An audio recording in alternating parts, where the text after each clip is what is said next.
Considerada uma das capitais brasileiras mais seguras do país, Porto Alegre conseguiu passar a criminalidade carioca durante a maior crise de segurança pública no estado gaúcho, conhecido como o período crítico. E isso se deve principalmente à guerra entre facções. Neste vídeo nós vamos te passar todas as informações descobertas que podem tentar explicar o motivo desse aumento da criminalidade. Então fica aqui comigo até o final desse vídeo.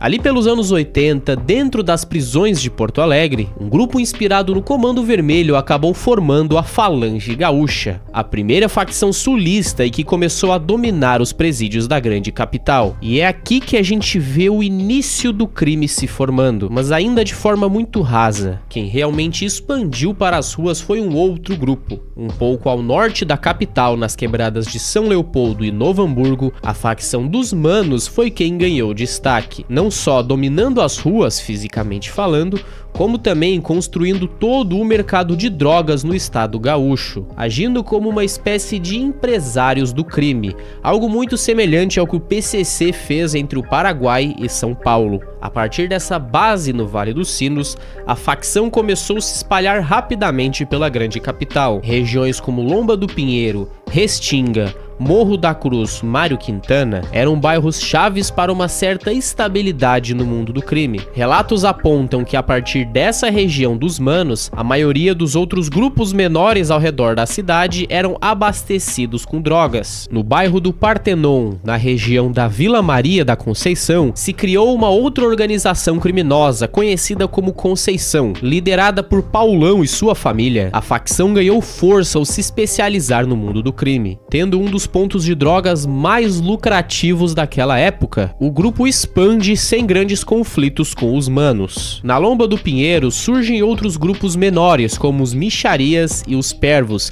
mas até então sem grandes conflitos com os Manos também. Por outro lado, no bairro da Restinga é onde a gente vê a ladaia correndo solta. Aqui se criaram 4 gangues criminosas: os Thundercats, os Bolinha, os Alemão e os Milton, que disputaram entre si e também com a facção dos Manos nessa época. Enquanto isso, na zona leste da capital, um dos mais antigos concorrentes dos Manos começa a ganhar força. Algumas pessoas até relacionam com a Bragé, mas a Bragé é outra facção. Essa daqui é a facção dos Brasa. Outro grupo poderoso que surgiu nessa mesma época foi a facção dos Abertos. A origem acaba conflitando um pouco, tendo diversos motivos para a criação dessa facção. Ao que tudo indica, os membros que não se adequavam às outras facções se juntaram nos bretes e criaram a sua própria. Ainda no início dos anos 2000, a facção dos Abertos expandiu para as ruas também em diversos bairros da zona norte da capital. Só que apesar da existência de todos esses grupos criminosos, quem mandava mesmo no mercado, se tu for parar para analisar o estado como um todo,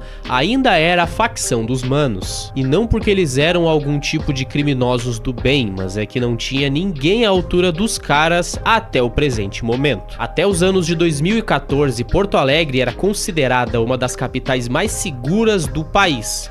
Só que daí pra frente que a história estava prestes a mudar. No bairro da Bom Jesus existiam 2 famílias de traficantes que comandavam a região há muitos anos. De um lado a família Bragé e do outro a família Miranda, que conflitavam entre si quase como se fosse um famoso Grenal gaúcho. Notícias apontam que, por ser uma região estratégica, a Bom Jesus passou a ser de interesse da facção dos Manos. E o que eles fizeram? Basicamente criaram um grupo de mercenários para poder atacar Bom Jesus a mando dos caras. E o nome desse grupo de mercenários, Toque Toque.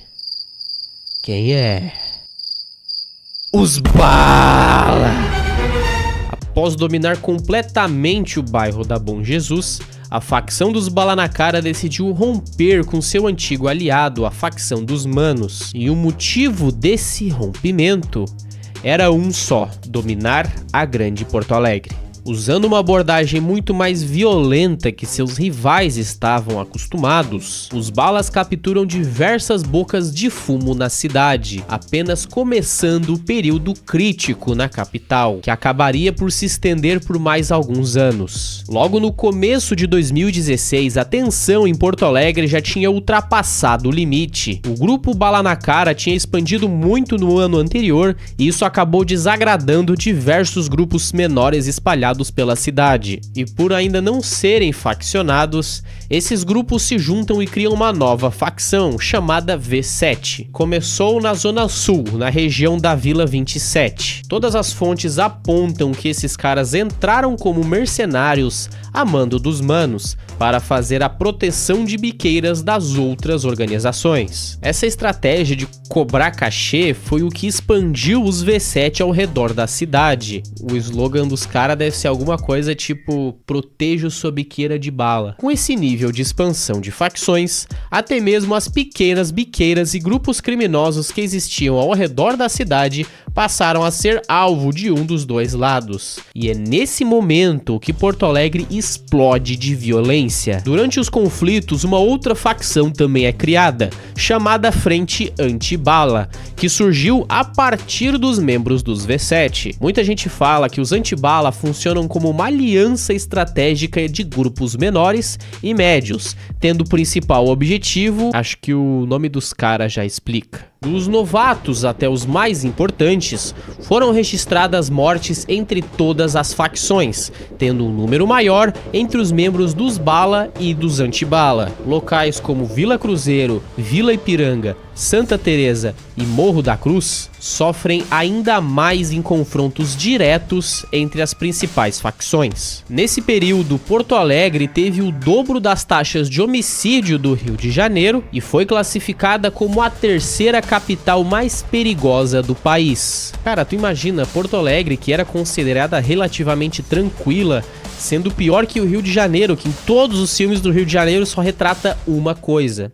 Mas aí você me pergunta, tá, e o que aconteceu com essa criminalidade? Visto que hoje em dia a capital voltou a ser uma das mais seguras do país. Será que é alguma coisa envolvendo o Estado ou essas organizações só perderam força mesmo? A resposta ela é um pouco mais complexa do que isso. No ano de 2017, as operações Pulso Firme e RS Seguro são realizadas pelo governo do estado com o objetivo urgente de diminuir a atuação desses grupos criminosos, sendo as maiores operações de segurança que já foram feitas no estado até o momento. Só nessa brincadeira, diversos depósitos e biqueiras foram destruídos. Outra parte do plano era atacar diretamente a liderança, onde a SUSEP, na época, transferiu 27 presos importantes das organizações criminosas para outros estados e enviou esses caras por Rio Grande do Norte, Mato Grosso do Sul e Rondônia. E aí que tá o dilema, rapaziada. Por mais que de início isso até tenha atrapalhado os caras, o quanto de conexões esses membros não fizeram com os outros presídios? Vocês acham que acabou sendo melhor ou pior? E eu não sei se foi combinado com o coronavírus ou não, mas as operações policiais foram logo antes da chegada do Covid-19. Então dali de 2020 pra frente, isso aí acabou afetando e muito o comércio de drogas, não porque diminuiu os usuários, mas porque as pessoas não estavam saindo muito de casa, então tudo era mais suspeito.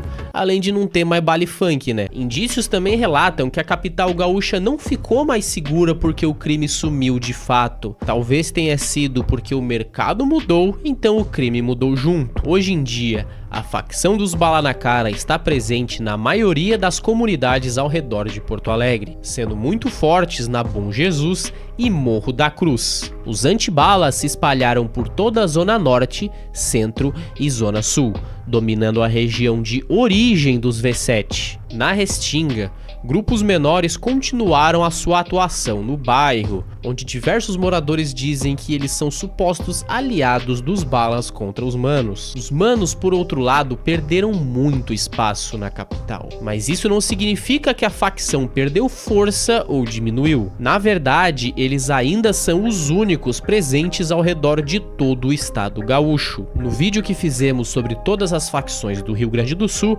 nós relatamos um pouco mais como que isso aconteceu. vou colocar aqui no card para quem tiver interesse. Quando olhamos os gráficos, vemos que as mortes em Porto Alegre cresceram durante o período crítico, que foi entre 2014 e 2018, tendo um pico em 2017 no estado como um todo. Se fizermos uma comparação com o Rio de Janeiro, vemos que desde 2009 as mortes vêm cada vez diminuindo mais. Isso acaba explicando um pouco dessas manchetes que a gente viu na época. Só que hoje em dia, em pleno 2025, depois daquela operação contra o Comando Vermelho, o Brasil caiu na real. O Rio de Janeiro, na verdade, tá num dos seus picos da criminalidade. Fiquem ligados aqui no canal que nós vamos trazer vários conteúdos sobre isso em breve. Para quem mora na cidade de Viamão, sabe que ali também se alastrou guerra entre as principais facções, onde vemos nesse vídeo traficantes ostentando a conquista de uma biqueira. A boca é nossa, cupicha! O que houve?